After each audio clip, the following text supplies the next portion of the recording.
So, Sean Bean certainly has a talent for playing duty-bound, overprotective fathers with connections to wolves, doesn't he? Wolfwalkers is the fourth feature film from critically acclaimed Irish animation company Cartoon Saloon. Much like their previous works, The Secret of Kells and Song of the Sea, Wolfwalkers is a movie that revolves around Irish folklore. Set in 17th century Ireland, it follows a girl named Robin Goodfellow, whose father has been tasked with eliminating all the wolves threatening a settlement ruled over by Lord Protector Oliver Cromwell. Robin wants nothing more than to be a hunter like her father, but the Lord Protector has decreed that no children may leave the town walls, leaving her feeling trapped and alone. When she sneaks out to try to prove herself as a hunter, she comes across a mysterious wild girl named Maeve, who is revealed to be a mythical wolfwalker, someone with the power to take on the form of a wolf while sleeping. Maeve is able to magically heal Robin's pet bird Merlin, as well as free her from a wolf trap, and the two quickly become friends.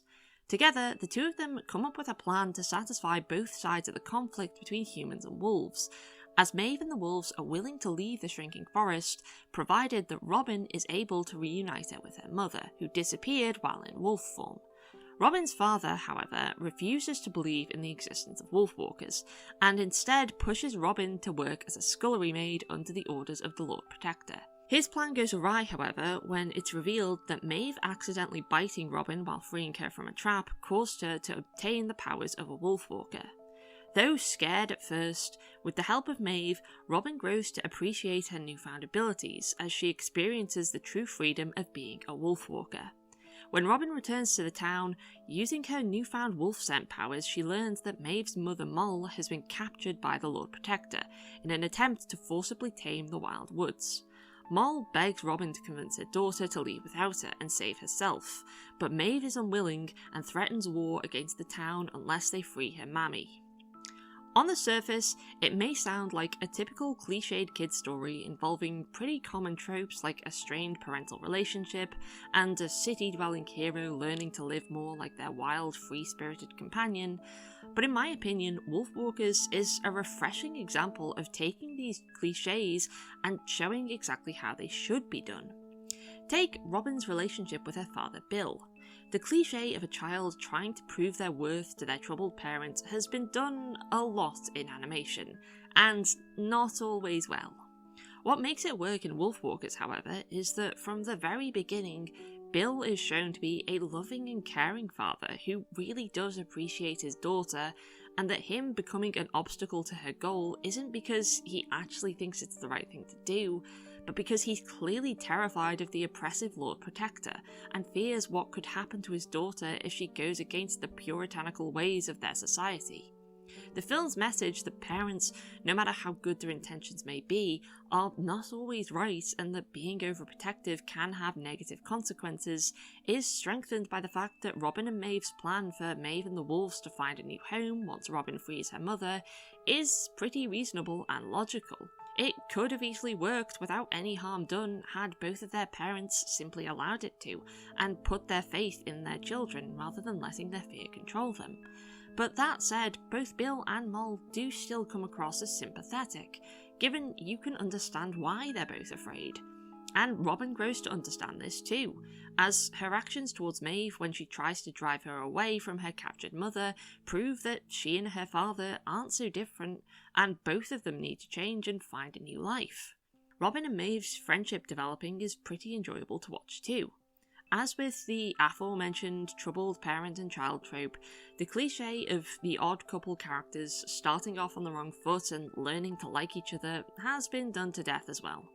Here, the two girls may bicker a little at first, but while other films would have probably wasted time showing them refusing to see the other's perspective or having Robin feel jealous of Maeve's freedom, instead they grow to understand each other fairly quickly and bond in spite of their differences. Which, again, is pretty refreshing since the film isn't wasting our time on unnecessary drama. Seeing two female characters becoming unlikely friends is also somewhat of a rarity in mainstream animation, as this trope usually seems reserved for male characters or a male and a female, so seeing it done so well here was a pleasant surprise. And yeah, there is a little bit of unintentional romantic subtext here, given Robin's very close interactions with Maeve, plus her desire to go against puritanical societal norms and be free, can quite easily be seen as a pretty decent allegory for coming out as gay. Another point I feel I should touch upon is the film's main villain, the Lord Protector, who, while not actually referred to as such, is very clearly intended to be historical figure Oliver Cromwell. I went into this film kind of expecting him to be portrayed as over-the-top, cacklingly evil, which would be pretty understandable given he's based on one of Britain's most tyrannical leaders of all time, and that's saying a lot. But while he's undeniably a despicable villain, he's actually pretty realistic and consistent. He's not evil simply for the sake of being evil, but rather the film establishes he has extreme puritanical Christian values that, however backwards, have clearly made him believe that he is a hero bringing God to the pagan savages. While he's a fairly mundane villain, it's an interesting example of a villain who is humanised without being made sympathetic, given his values, however wrong they may be, remain consistent to the point where he chooses to accept death rather than risk being bitten and becoming a Wolfwalker. I guess ultimately what makes this movie work so well is the subtlety of it all. So many kids' films almost feel the need to hammer in their cliches as much as possible, since there's always the assumption that kids are stupid and won't get it otherwise.